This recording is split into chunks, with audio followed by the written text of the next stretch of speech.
welcome to another Happy Pod, the only podcast in the world, the only one that isn't sexist, that is. My name is Nathan. As always, I'm joined by my co-host. His name is Lawrence, he is called Lawrence. Why are you barking? That's not a bark, that's me chanting. I'm here, No I'm one ready cares, to go. Lawrence, because you need to tell us what this silly little show is all about. Hello everyone, welcome to the silly little show that is another Happy Pod, where we talk about all things pop culture. We talk about movies, we talk about games, sometimes we've got some of those coming up, stay tuned. We talk about comic books, but we don't really, and we always try and have a little fun spin and a little fun thing to say to keep it positive vibes flowing. And how are you today, Nathan? You're absolutely right, Lawrence. We do have a video game episode coming up the week after next. I know. So It's scary. Well, yeah, Lawrence, it is scary for one of us who hasn't played the game yet. I'll get to who it. could that be? Well, okay. We'll see. What's going on? Do you normally ask me that? What do you mean? I can ask you that. Why can't I ask you that? Do you mean in my life or the episode? What are you asking? Just whatever, man. Just fucking whatever. Nathan's tired and I'm in a silly mood. This is a lethal combination. It's not good. No, we don't quite know how it's going to go, but it's certainly going to go. To answer your question, what did you say? What is going on? We got to stop recording these episodes so late at night because I am fully just... I haven't had a nap today.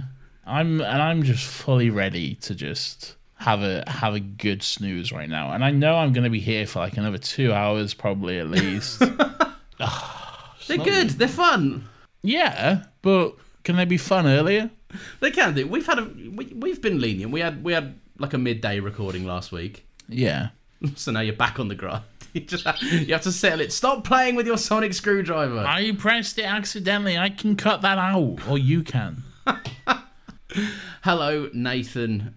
We're talking about this is your choice. The full. I still can't think of a funny thing to say other than the full Monty. So I'm just gonna. You don't need to think of a funny thing all the time. You can just say the name of the movie. The full Monthaniel.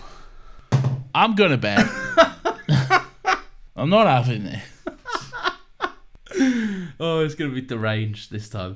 All right, why did you choose the full Monty? All right, because it's a good movie. Because I enjoy it. I've watched it a lot as a young boy. I used to watch it specifically because there was a boy called Nathan in it, and I was like, ha ha ha, my name is Nathan. So I watched the movie and I liked it. I didn't understand it, but I watched it. And yeah, I like it. It's a good movie. I did wonder if the boy being called Nathan played a part in it, because I know you were keen to do this film for ages. This has been on the schedule for quite a while, but you kept pushing it back. No, don't do this to me. We kept pushing it back. It felt like you kept pushing it back. For fuck's sake. So this is, I don't know, was this... Why did you always watch this growing up? So wait, hang on. This came out in '97, so you would have been in your early 20s. Fuck off. When this... I was born in 1993. No one else can see but me, but this is a real treat. Nathan is just fully relaxing in on himself, just upset at the mere thought of being here and doing this. Go on. Go on, what? Right, beyond it being a good film and the young boy being called Nathan, like, I don't know, why did you rewatch this all the time? Why did you want to talk about it? Because I think it's number one, a good movie with something to say. And you always say that, like, you're always mean to me. And you always say that, like, oh, you don't care about, like, good movies, and you only, like, watch, like, fucking popcorn, like, fucking blockbuster Marvel shit. And so I'm like, no, I like good, well-written, well-acted, well-directed movies that are important and have stuff to say. I just like them to be good and not, you know, about nothing. I like how your response has somehow gone back around to an episode we did like 20 weeks ago. I was like, stop playing with the fucking song. I'm not cutting all this out. You can just mute my mic for that section. It's really not hard. Take it out of your hand. You're fiddling and you're going to play it all episode otherwise. Yeah, I'm a fiddler. Okay. Okay. On the roof. I saved it. That's fine. I'll accept the save. Yeah, no, this does have stuff to say. It's kind of... Didn't you say it was like the opposite of Barbie last week or something? Well, yeah, because Barbie is very much about, like, feminism and you know, like, women's place in society and all this sort of stuff. And this is very much the opposite of that. This is about... has a lot to say about men and about, like, men's place and what is the role of a man and that sort of stuff, and what to do when a man loses that role and how does he go on and stuff, and what does he do. I think it's a movie that's of its era, but I think it's just a good depiction of kind of like, I don't know, I don't want to say like men's struggles and issues because that sounds a bit like you know, but it is that, I think they do exist, like. Yeah, they do exist. Yeah, yeah. I think we're being careful after coming off the Barbie episode. Like, there are problems that exist for men. We can say that. That is true. Yeah. Yeah. No, I'll be honest. I wasn't expecting it to kind of. All right. So you hated this movie? No, I was just saying. No, I'll be honest. I didn't really expect it to be as like. It kind of hits you about halfway through when suddenly everyone's sad, and I was like, oh, this is kind of a bit more than just like. So you had never seen this movie? No. Every time I told you to watch it, you was like, I don't want to watch that gay shit. When did I ever call it gay? What about this is gay? Men taking their clothes off. Yeah, I'll go to see that. So I've been asking you to watch this for a while, and it seemed like you didn't want to me. Because let's be honest, you never want to watch whatever I suggest. That is true. Yeah. Even though track record proves that, like, I don't think I've had any misses, if I'm being honest. But every recommendation has been pretty much a banger. I'm struggling to think of all the recommendations you've given me, but there isn't a shining example in recent memory of something you've suggested that I haven't liked. So yeah, I guess. Because there isn't one. I guess I will concede this. Yeah. And yet somehow you still never want to watch what I suggest. Well, it's been on the schedule a while, and I didn't want to watch it until that week was going to be, like, concretely done. You know, I've seen it now. Is that not enough for you? Yeah, all right. So what did you think? No, I really And why didn't you want to watch it? And what did you... What was in your head before, if you know what I mean? Like, what was your assumption of it? And how did it make you feel? Any more questions? And where was you? Sorry. I was doing a bit where every time you spoke, I asked a new question. I didn't pick up on that. It wasn't mildly infuriating at all. That's so distracting. Please stop doing that. Oh, is it distracting? Yes. Imagine being distracted while you're trying to do a podcast. What am I doing? How have I distracted you? Dancing. Yeah, that's just funny. That's just the dance. Stop it. Stop it. It's funny. I'm not cutting it out. I'm not refused. No, I don't know. It's not that I watched the trailer for it, which I wasn't intending to do, but I had to. This was like a while ago when I had to. Surely you must know that a trailer for a movie from 1997 would not be good. Yeah, and I did because know that. Trailers weren't good until like at least 2010 or something. When people remembered that they could edit them, and they didn't have to hire a narrator for the trailer. Yeah, I watched it and it was like 5 guys all down on their luck, and I was like, fuck's sake, okay. I don't know. I think that my dad, when I was younger, like, he just relentlessly had like repeats of Only Fools and Horses on it. So like, yeah.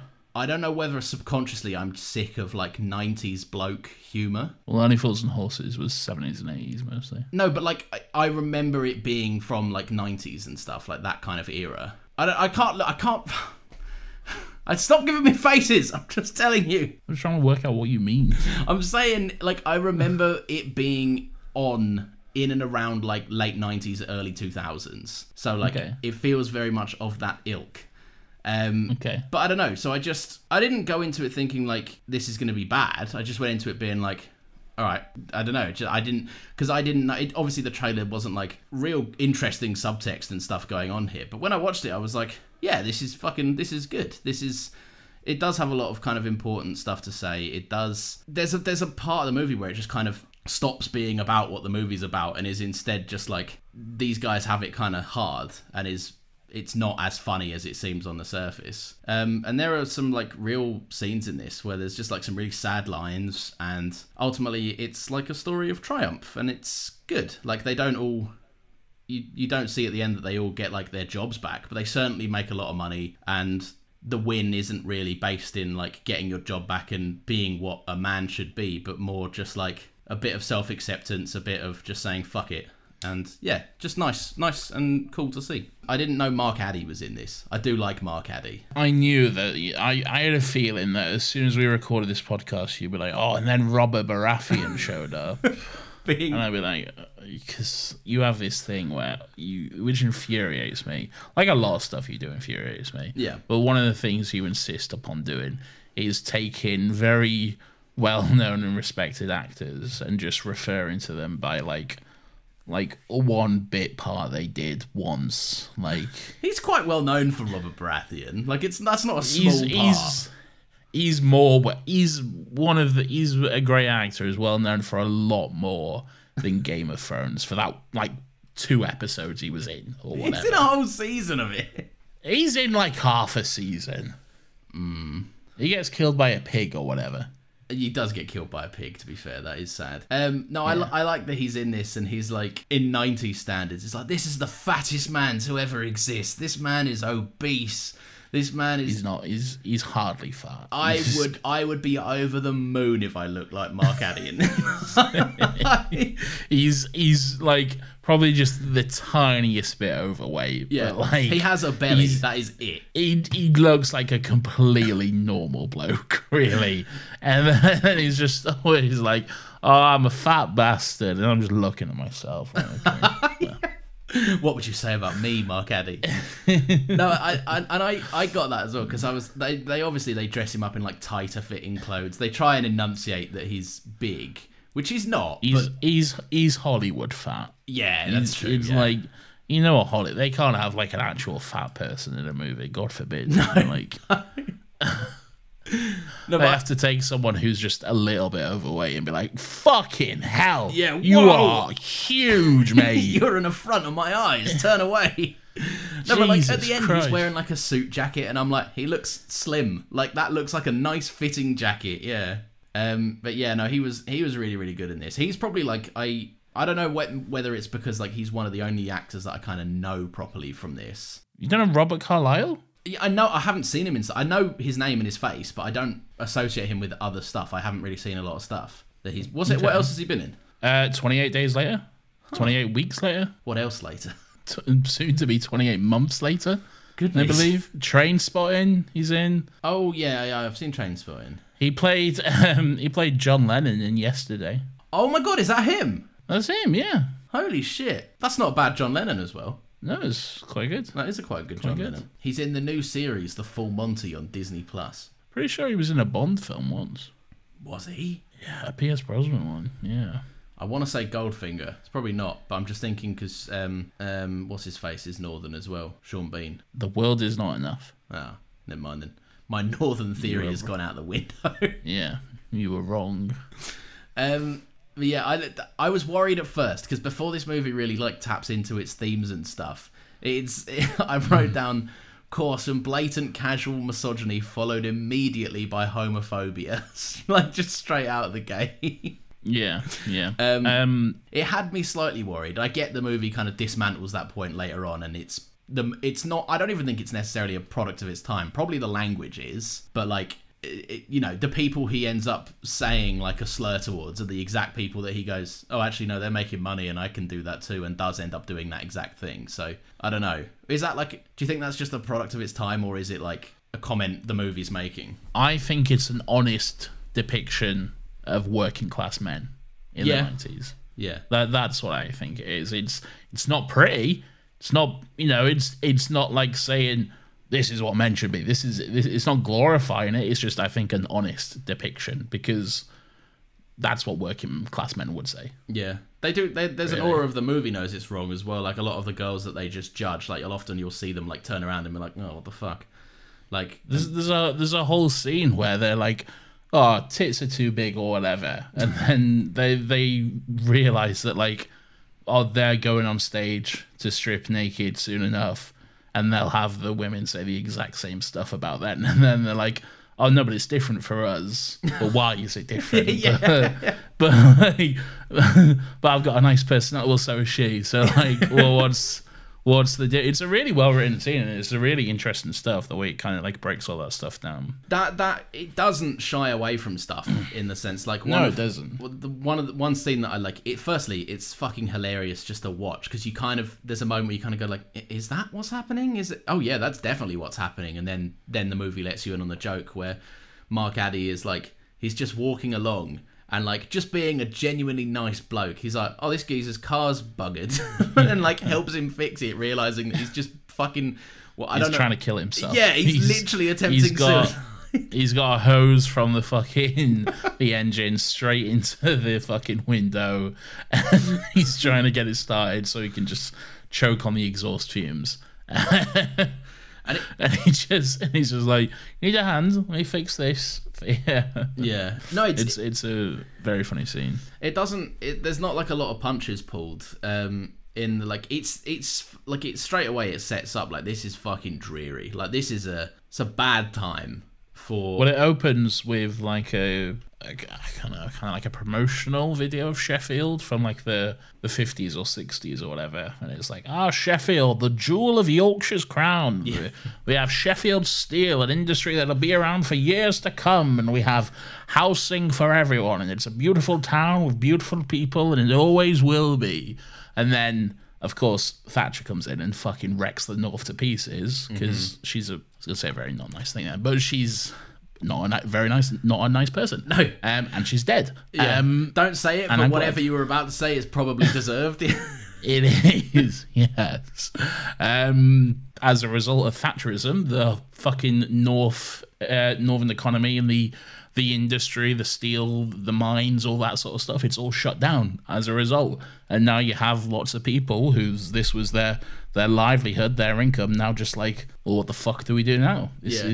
There is like what I love about that opening is like it's like the booming industry, and it's that very like transatlantic voice that like the Sheffield blah blah blah is booming and will never go away or whatever, and just the hard smash cut to just a completely abandoned steel factory.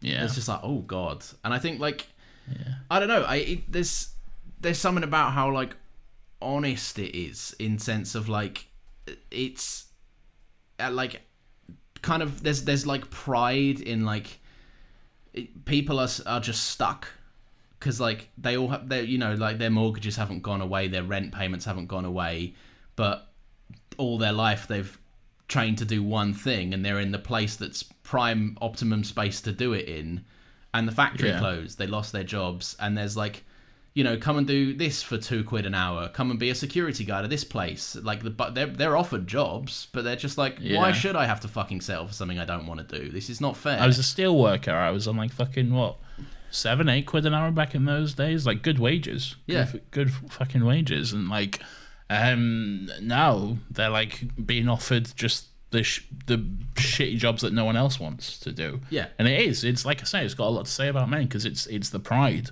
The pride that they can't seem to stop, and they're getting in their own way because of it. Really, like one character, he's got so much pride he just can't even tell his wife that he lost a job.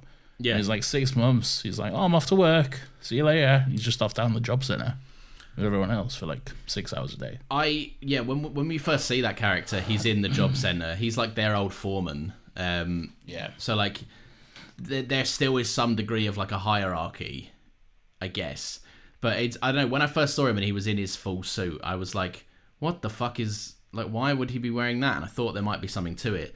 And then, when it does come back to the reveal, firstly, it's like, wow, that's a funny gambit. He's tricking his wife and he's going to work, and it must be all kinds of hijinks hiding a secret like that. And then it just dawns on you how sad it is.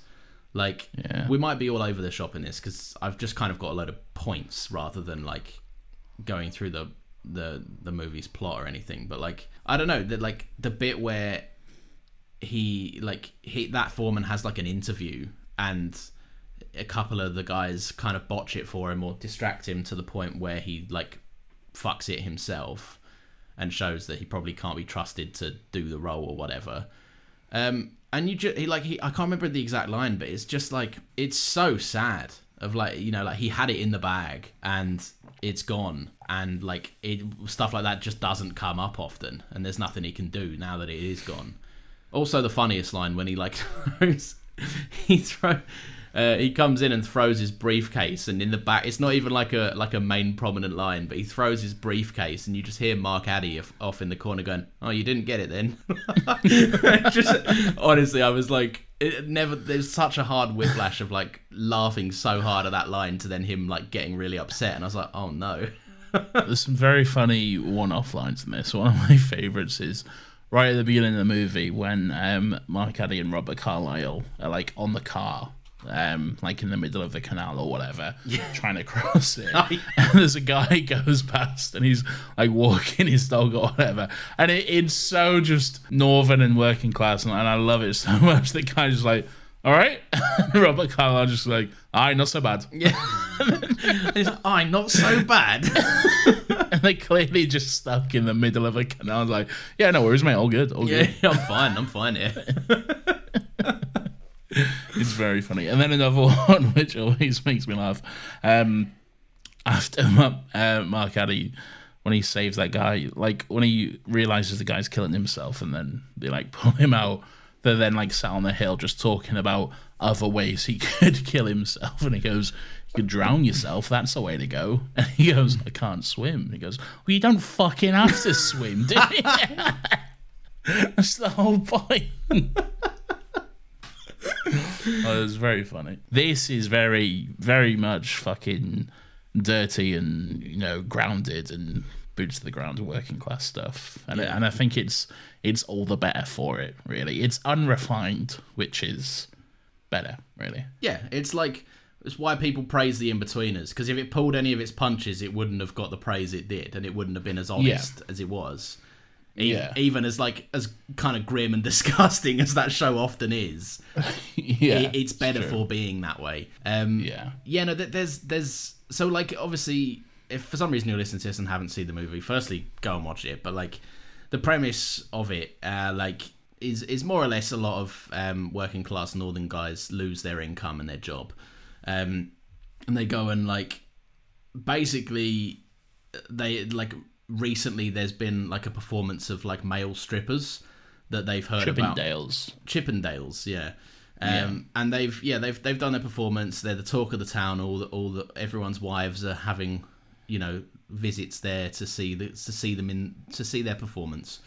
And I guess the gambit is like, how are these like 5 or 6 or whatever regular blokes supposed to pull in that income? And the draw is like basically, much to most of their fucking disgust and fear, is that they're gonna bear it all. They're gonna do the full Monty. The full Monty. Gonna go all the way. Something about hearing Mark Addy say the word Willie is very funny, and it happens a whole bunch in this. It does, yeah. But yeah, no, I like that they're like there's business sense to it. Like there is business sense to it. Like people would pay. You see it at the end. But it's not contrived. Like people will go and see this because it's like, I don't know. I tell you what, the most interesting relationship in this, I think, is his name Dave, Mark Addy's character? Yeah, Dave and Dave's wife, who I think is Jean. Yeah. Dave and Jean. Dave is having like a bit of trouble in his love life. Basically, I think his like what's in question is like his self-worth as a bloke. His self-confidence. Yeah, it's just completely taken a hit. Like, as we spoke about earlier, he's grotesquely obese. By 90s Hollywood standards. It is a bit of a joke because he's not, but it's still played well in the movie. Like Mark Addy still plays it very well because he still has like a sense of the like self-confidence and that sort of stuff. It like really comes across well. And you're right. I do think that is like the most interesting relationship because like he's gone to a point where his body confidence and his like self-image and stuff, it's affected him so much that he can't even have sex with his wife. Like their whole like love life is pretty much fucking destroyed at this point. Like she's trying to initiate stuff with him and he's just like, oh, I'm just a little bit tired, you know, I don't really want to do anything tonight. And it's the saddest line in the movie is like, it's surprising how tiring it can be doing nothing or something. Yeah, and that's the English way of that's the London way of saying it. The actual word is nout, but I felt weird saying that. No, yeah, you can't do that. You definitely can't say that. You gave me a whole lesson in saying "ayop" or something the other day, didn't you? Ayop, not ayop. I don't know how to say it. It doesn't roll off the tongue. It's up. It's the word up. A up. Yes, A up. But like that, exactly. I should go to Sheffield and go, "Hey up, lads." Don't. You'll get fucking stabbed. Don't just don't go to Sheffield. Right? That's fair. Stay in the south where you belong. Yeah. Sorry. I interrupted you. Go on. Something that's always annoyed me is like this idea that you know, when people say that men always want sex and men will always be ready for sex. Like your partner wants sex. Oh, I'm a man. I'm ready. Yes, let's have sex. I'm a man. All I want is sex. Yes, let's go. It's not the case at all. Like men very much get tired and have body confidence issues and don't want to have sex all the... Can you imagine having sex all the... Fucking hell, I got shit to do, man. That sounds exhausting. Give me a break, you know? So the idea that, like, they show it in this movie that, like, he doesn't want to, he's confident, and it's affecting his relationship, sure, but I just think it's just a really honest depiction of that type of stuff. Yeah, and I think, like, there's an element of, like, what I think would be, like, so easy for this movie, and I'm, like, for the time period, I'm kind of surprised it didn't, and I'm glad it didn't. Is, like, he could have turned vindictive to his wife because of that. It could have been played as her fault, or she's interested in other men and not him, and that's, like, it's not that at all. She's very much, and that's, like, one of the main resolutions. He says something, and it's a really fucking touching moment. He says, like, along the lines of, like, who'd pay to see this dance, and she was like, me. Yeah, like, I'd love to see it. She's his biggest fan all the way throughout. Like, she, like, there's this throughout the movie, he's like, oh, maybe she is, like, cheating on him or something like that, but that's not the case at all. Like, it's not even a thought to her. She even says, like, at one point at the beginning of the movie, she couldn't do that to her husband. And then at the end, when they do the show and he does get his kit off, pull his shirt off and everything, he gets the fucking biggest cheer, and she's right there screaming and cheering for him and stuff. So yeah, it's just a really good payoff, really. Yeah, I think it's surprisingly, for 90s standards, honest, and, like, also unbiased in the sense of, like, I'm just very surprised they didn't lean more into, like, my wife isn't interested in the way I look, and that's materialistic and shallow of her, and it's like, no, she's there, she's chilling the whole way, and she wants the best for him, which is really nice.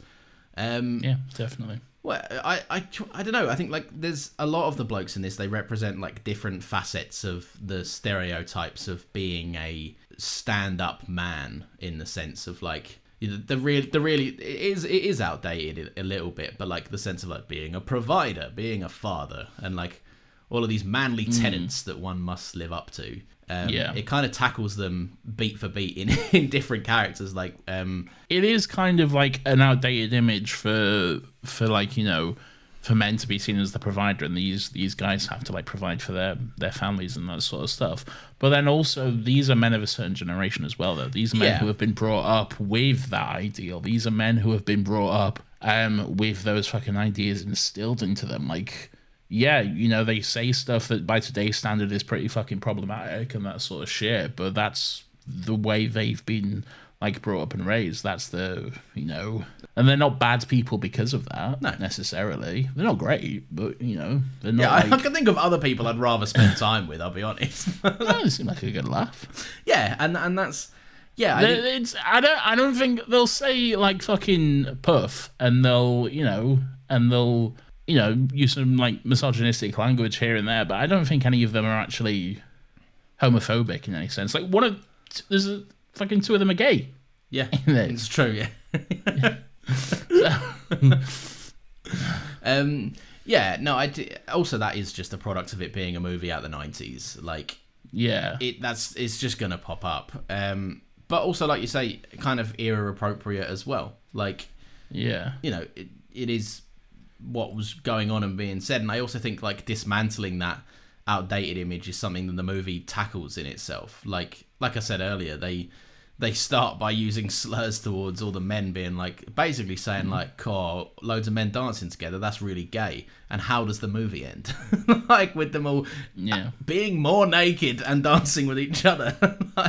Yeah, exactly. By the way, just a quick side note: do you know the actress who plays Jean? Do you know who that is? I do. You do. That is Skye from the episode Midnight in Doctor Who.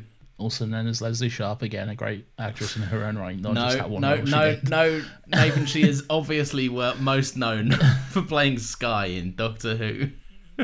Okay. I like the relationship between Nathan and Robert Carlyle Gaz. He's clearly like not necessarily the best dad, but he's trying. He's like, fuck me, he's really trying to have a relationship with his son. And he's not necessarily great at it, but he is doing everything he can to make sure he is still a part of his son's life. And that in itself is admirable. And he's got like a lot going against him, but again, he is trying. Yeah. I think it's the driving force as well, because he's like, it's an idea that they kind of toss around and laugh at. And then, like, when his ex-partner and her new husband, Nathan's stepfather, like they're kind of, because Gaz is on the dole and isn't able to pay for his like child support payments. They're seeking like sole custody, and they're going to stop allowing him to be. Also, like, that's mean. I was like, I'm not happy with this. He's obviously doing the best he can, and there are some questions to be raised. Maybe stop taking him to abandoned warehouses that are probably dangerous. It's fine. Yeah, but he's going there with his mates, isn't he? Like, he's like this. Yeah. But yeah, no, I just like that was the driving force, because as soon as he's tossing the idea around, but it's laughable, and the second that his son being taken away from him is a very real possibility, that's what pushes him over the edge to do it. And also just a nice kind of form of brotherhood that's what brings Mark Addy on as well. Like, he's like, come on man, they're going to take my son from me, and he's like, all right, but I'm not getting my willy out or something, whatever he says. Spoiler alert, he does get his I think one of the greatest line deliveries of all time has to be, your willy, my willy. Just the sheer fear of getting their willies out. Yeah.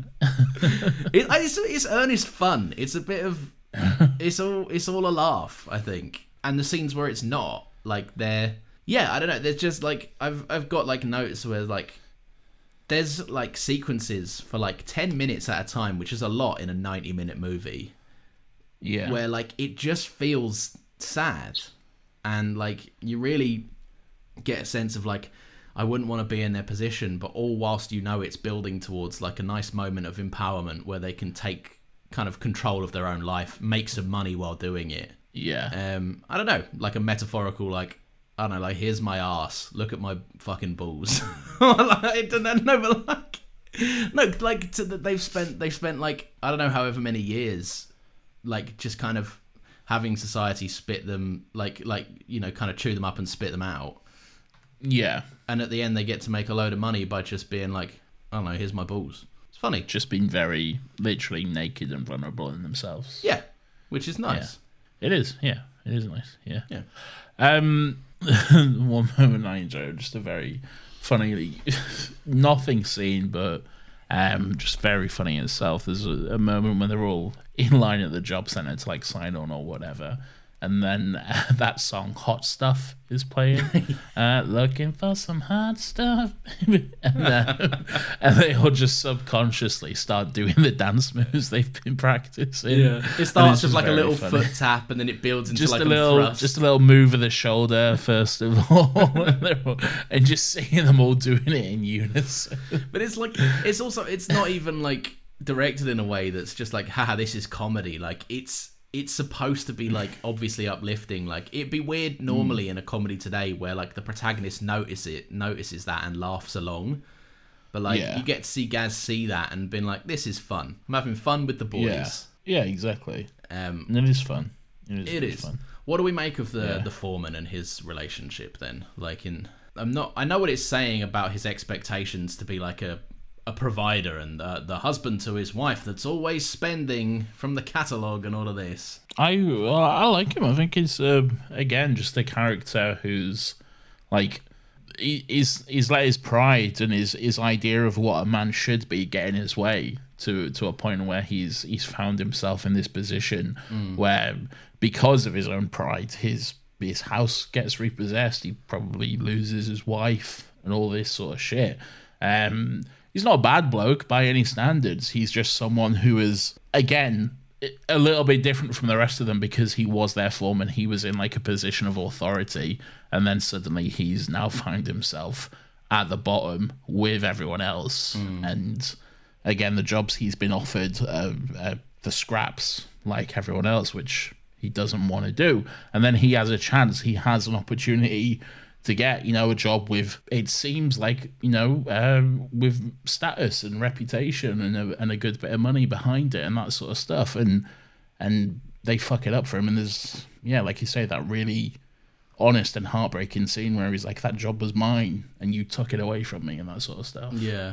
And it's like, it's when he's like playing it through, like you kind of see like the inner turmoil of what that character's been going through. Like he'd thought out, like it was idyllic. Like he was picturing having the job already. He walked in like, this is a sure get. He was like, I was going to get an advance on my first month. She'd never have known. Like he'd made those plans, and for it to disappear in a fucking instant, all because of like basically blokes that he was like an authority figure of having a bit of jovial fuck around. And like messing up his day.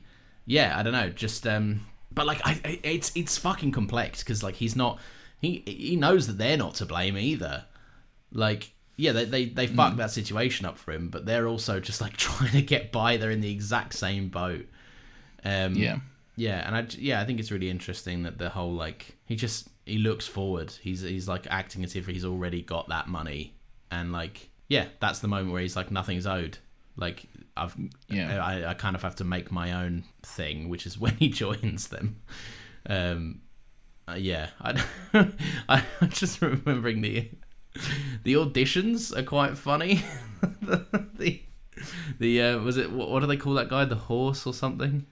Horse, yeah. Yeah. Denzel from Only Fools. Yeah. Just I like that he's like fuck. They'd say like he can't even be dancing in like a Zimmer frame. Like who's gonna want to watch a 50-year-old man like get naked? Funny little scene. I like his character. He can't have been far off 50 himself. Yeah, I thought that. I was like, you're no spring chicken, mate. Exactly. You're getting up there, mate. You look older than 50, if I'm being honest with you. Oh gosh, what have I got here? Another great line in this. And again, it's about how the foreman is like, he perceives himself, at least in his old position, like a cut above the other lads, and like he says, I've got standing, and Gaz says like, you've also got an overdraft, mate. Like, that's funny. Which it was a good one. I don't know, like what other shit is there in this that you quite enjoy? I really like the ending of it. I think it ends just with the show, basically, with them finally doing the titular full Monty show, the titular full Monty. It's just a nice moment of it's weird because it's not like all their problems are solved or anything. They've still, like, after this, they'll still very much have like real problems. Half of them don't have jobs. Most of them don't have. One of them has a job, I think. The rest still don't. They're not millionaires as a result of this or anything. They might have a few extra £100. Gaz can see his son now, so that's something. But that's pretty much it. It's the only win. But it's more like a win. It's like everything else is so shit. It was so shit that one guy was gonna fucking kill himself. Okay, and he lost his mum. It's everything in their lives is not in a great position, and now they have this one win, this one moment where they can be themselves, where they can be honest, and where they can have a room full of people cheering and screaming for them as they get their balls out. That's great. Yeah. I just think it's great. And it's a great end. It just ends on a great freeze frame of them just throwing their hats away and just, here's my penis. Yeah. It's real 90s freeze frame cheese end, isn't it? It's good. It's a good freeze frame ending. It is. I think there's something really nice about, you're right. You know, if you think about it further than the film allows us to see, it's like, yeah, they've probably got enough to buy them a couple of extra months with this lifestyle, but not much beyond that. But the movie is way more about the kind of the metaphorical win of like, yeah, this is we're not apologizing. We're in this position. We've made the best of it, and yeah, it can't have hurt Mark Addy's sex life. Like overall, I think it's a really nice story of just like, it's framed as a little silly comedy, but there's a deep frustrated sadness under the whole film, and it gets resolved in like not necessarily like a way that will fix everything, but in a way that feels like a satisfying mindset shift of like, we did this, we made this happen, we're capable of doing stuff still. Yeah, I don't know, I liked it. It's a really, really good movie. I liked it too. Yeah, it's a great movie. It did very well. It was nominated for Best Picture. It was nominated for Best Director. It's a really well-regarded movie, and for good reason, really, because I think it is, again, just a great depiction of what it means to be a man in that era, I think, and not like in a incel Andrew Tate way or anything like that. Like what it actually means to be a man and that sort of stuff. And yeah, I think it's like challenging expectations and everything 100%. else, rather than being like, you must be an alpha. No, fuck off. It's really, really good, really interesting, good stuff. There is like a sequel series on Disney Plus. I've watched like the first episode of it. I need to watch the rest. It's interesting. It's very much, again, speaking to what we've been saying, like their problems are very much not solved as a result of this. Really? Like, okay, yeah. They still very much have struggles and problems and everything like that, like 30 years later or whatever it is. But yeah, it's interesting. What is the like out of interest from the first episode? Because maybe it will convince other people to watch it as well. Like, what's the angle of the series? Like, is it? I don't know yet. It's not necessarily set up. Okay. In the first episode. It's more like a slice of life. Oh. Kind of. It's more like an introduction to like the old characters and the new characters. Yeah. And stuff. Because Robert Carlyle has a daughter in the series. Okay. He's got a daughter by another from a woman he was with at some point after this. And she's like quite troublesome and stuff. She's always getting into trouble at school and stuff. Yeah. And again, he's trying to be like a good father to her, but she doesn't necessarily want much to do with him and that type of stuff. And it's interesting. But yeah, I don't know how it like wraps up and stuff. So the ending freeze frame of the 10-part Disney Plus series is just going to be like the same thing, but they're all much older with much saggier bums. They are all very old though. If you watch this and then you go straight into that, it's quite like upsetting how much older some of them are. I've got like a mental picture of Mark Addy, but I don't know. Like, are the other guys all in it as well, or is it mostly? I think they're all in it. Yeah, wow. They're all in it, and they're all very old. So the foreman's pushing 90 now. No, the horse guy's like really old. Like, Yeah, I bet. yeah. Nathan's in it. He's a police officer. Now he's got a son. Oh my gosh. What do a bunch of hardened northern men think about that career choice? That's good. Certainly interesting. There is, although I don't know if it's like this all the way throughout, and I hope not. But there was some stuff in the first episode that's like, oh, you can't say nothing these days. It's all a bit, Oh no. Woke culture, and I don't think it's like that all the way through. I hope not. But there was some of that in the first episode. Well, like because like the cafe, because like one of them, the security guard, he runs a cafe with his.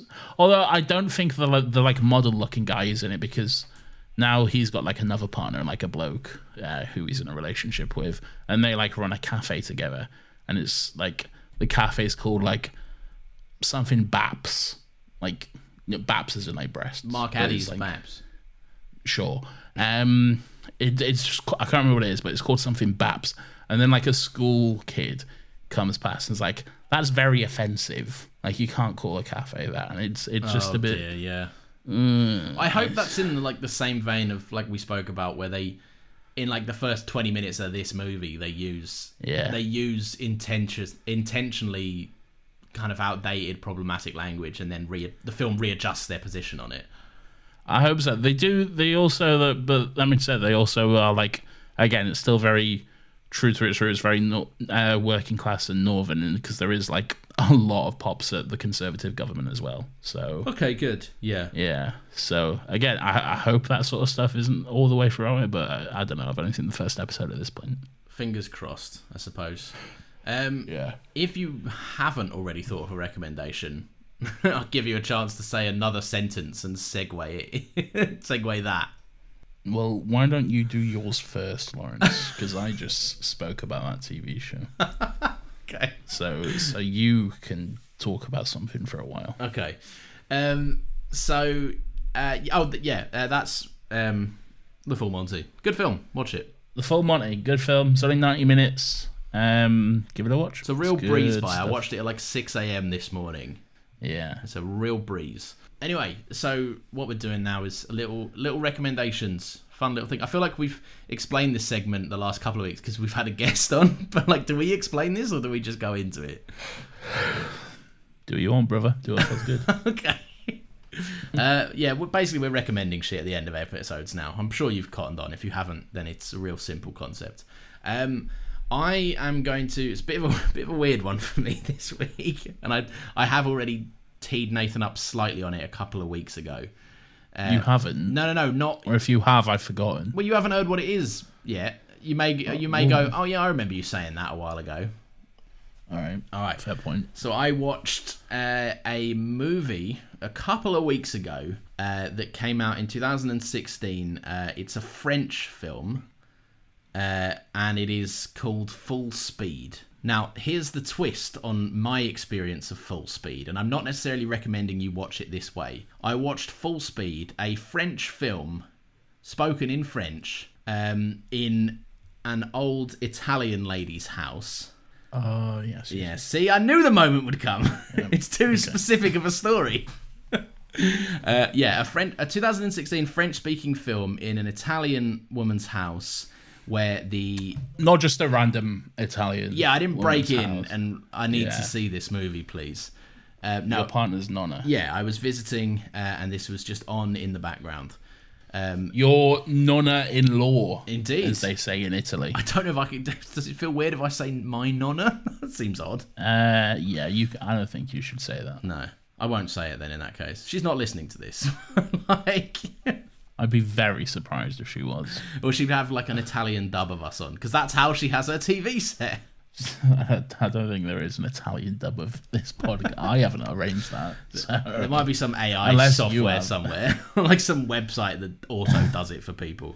Yeah, and I'm sure Nonna knows exactly how to access that AI software so she can listen to this podcast, which she doesn't know exists. It's true, yeah. But yeah, so yeah, basically I watched it in its the TV is set to like, it's an Italian dub of a French-speaking film, and very interesting movie. And I tuned in maybe like 20 minutes in and watched for the duration. The premise I looked up is a family together with their grandpa go on vacation when their new car won't stop and it nearly escapes crashing into 100 cars. And that's not like, if it seems like that's like hyperbole, it is exactly the threat of 100 cars. It's an insanely specific movie, which I understood very little of until I looked it up when I came home, because I was just entrenched and intrigued. But yeah, it seemed like a fun family road trip comedy, but then every now and again, just some... You know when something's on in the TV in the background, you just casually put your eye on it and you're like, what's that? Every now and then. Sometimes I'd be looking at it and it's just a family in a car talking. I'm like, whatever, I don't need to pay attention to this. And then other times I'd look back and it would be like some grand car spinning off a cliff, fucking half its roof sprawled off. The grandpa is like hanging on for dear life on the boot in traffic. It was very, very prone to a bit of melodrama, very fun. And the lead actor is a man called Jose Garcia. And basically I can only describe him as the French answer to Robert Downey Jr. This is like basically an impression of Iron Man in this movie. And it's insanely weird, and I want more people to see it. So yeah, Full Speed, a French film from 2016. You might see it. That's obviously its translated title. I'm not sure what it would be in French, but everywhere seems to advertise it as Full Speed. So yeah, check that out. So Lawrence is recommending a French movie he kind of watched that one time. Yeah. His nonna-in-laws. But with the Italian dub, that's key. Oh, with the French movie with the Italian dub, to be specific. So great. Good stuff. What about you? What have you got for us?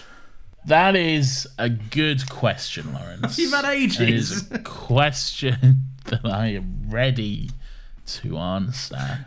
I have watched The Crown.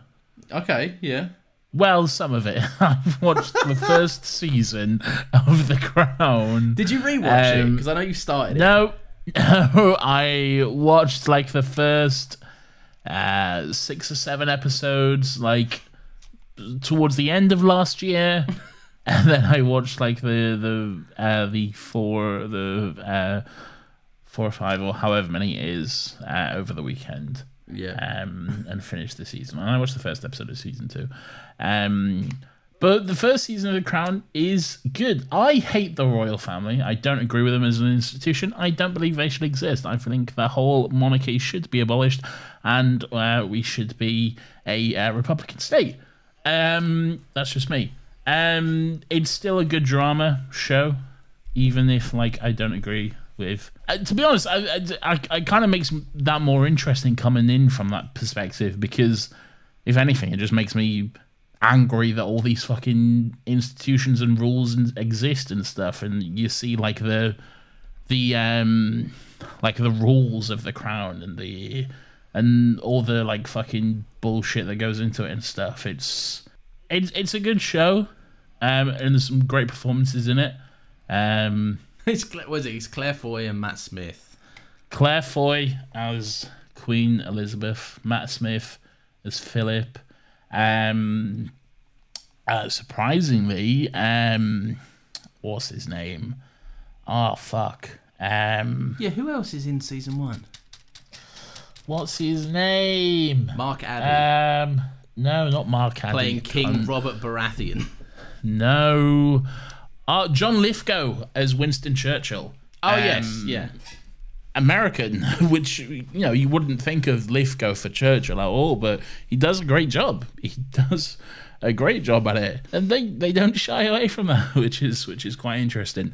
I always thought like it would be a royal propaganda show, basically, and I think it definitely brushes over some stuff, and it's probably more sympathetic than it deserves to be, but it's not entirely.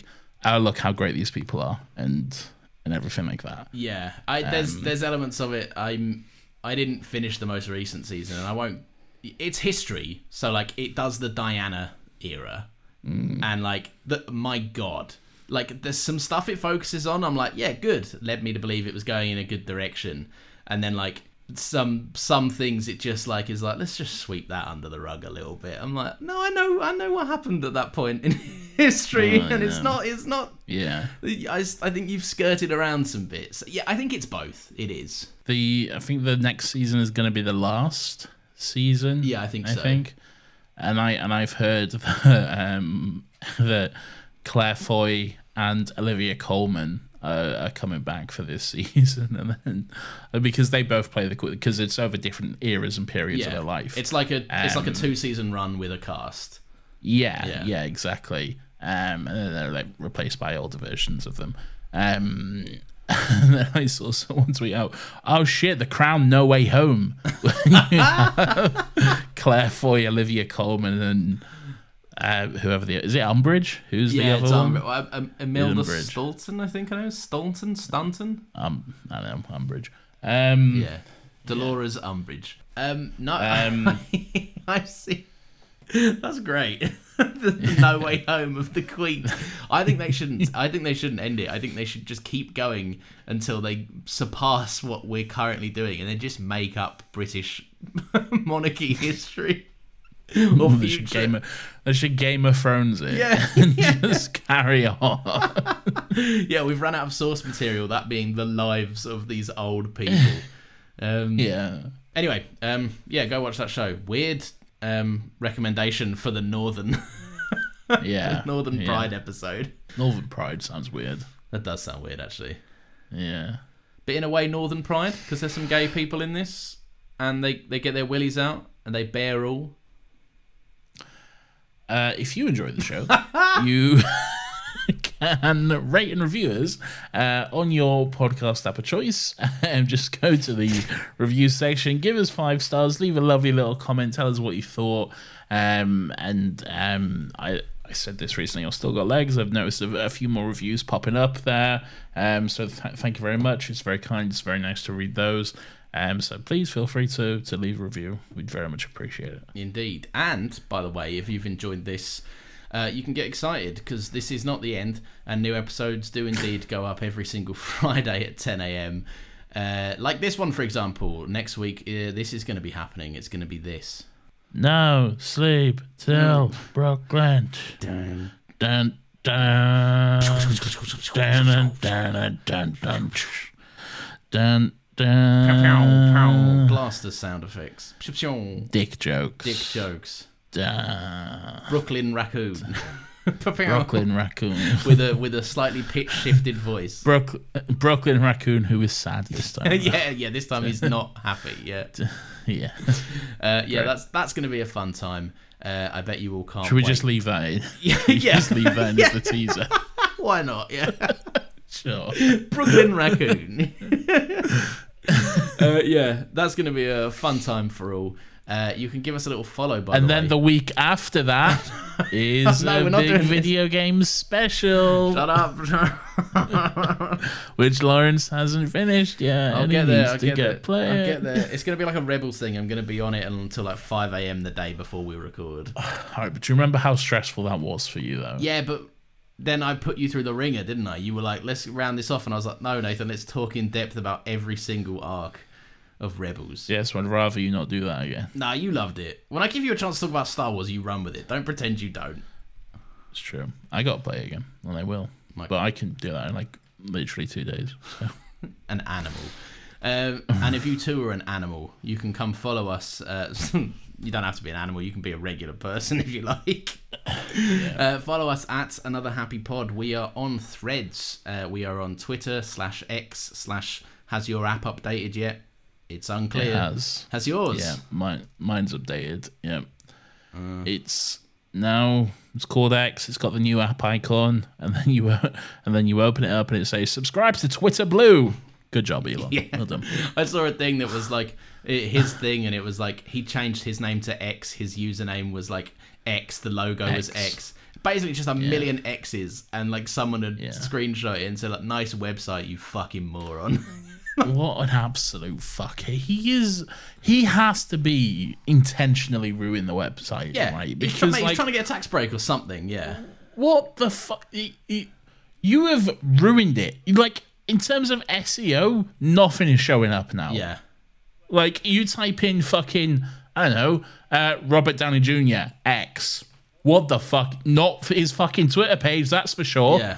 Like, what is going to come up? It's like, it's such a bizarre choice to take like 10 years worth of brand recognition and some, and then like words like I say like retweet, quote tweet as just words, like when I'm talking about people reposting anything on any platform. Oh, and what's it going to be now? I think it's Re-X? it's repost. I think it's repost. Not saying that. Yeah, no one will say it, and that's the thing. If he thinks that people are actually going to start calling it X and not just still call it Twitter, no. Did you hear that it got like wrong? It's I grew up in a town called Castleford in West Yorkshire. Yeah. Okay. This is where I went to high school, and we had a little like outlet village, like, you know, like a little shopping outlet, yeah, sort of thing, like on the services near the motorway. It was called Freeport. Okay, and it had been called Freeport for fucking years. Okay, yeah. Then one day there was like a big company that came in, gave it a rebrand, and they changed the name of it to Junction 32. This was probably about 20 years ago. To this day, the people of Castleford still call it Freeport. Yeah. Okay? You get in a taxi and say, "Oh, Freeport, please, mate." He knows exactly where to take you. Yeah. Okay? Like, people are not gonna fucking start calling it fucking X or whatever. It gets funnier because, like, when you find out, apparently, like, he was, like, outed of the PayPal like leadership board because he was outvoted, and then like a call on his leadership was brought up, and he was outvoted and kicked out because he tried to change PayPal to X as well. It's like, what's so cool about X to you, man? It's literally fucking like 12-year-old boy who like, I've got an epic brand idea. Yeah, X is cool, and it's like, okay, it's two really cool lines. Look at this. Okay, have you seen the sign they've like hung up on like the Twitter building as well? It looks fucking terrible. It looks like a botched TV antenna. It looks so fucking bad. But yeah. Anyway, speaking of all that, still go use that platform and follow us there. Yeah, we're on X. X us on X, please. X seat. Is it an X? What is it? A seat? Xlo. Follow is Xlo. No, or Follex. Follex. You can still say follow. No, Follex. It's all X now, Nathan. Okay. X is everything. Subscribe to our X page and X our tweets and re-X them. And quote X them too while you're at. What a fucking stupid man. None of that rolls off anyone's tongue. What an absolute fucking brainless cunt. Yeah. Anyway, got listeners still got legs as well. Yeah. You know, we're gonna go to bed now. You know the drill. No, we got admin to do. Yeah, but then we'll be following that shortly after we're bed. And then I've got an editor podcast. No. Yeah. No sleep till Nathan's edited the podcast. Bye. Bye.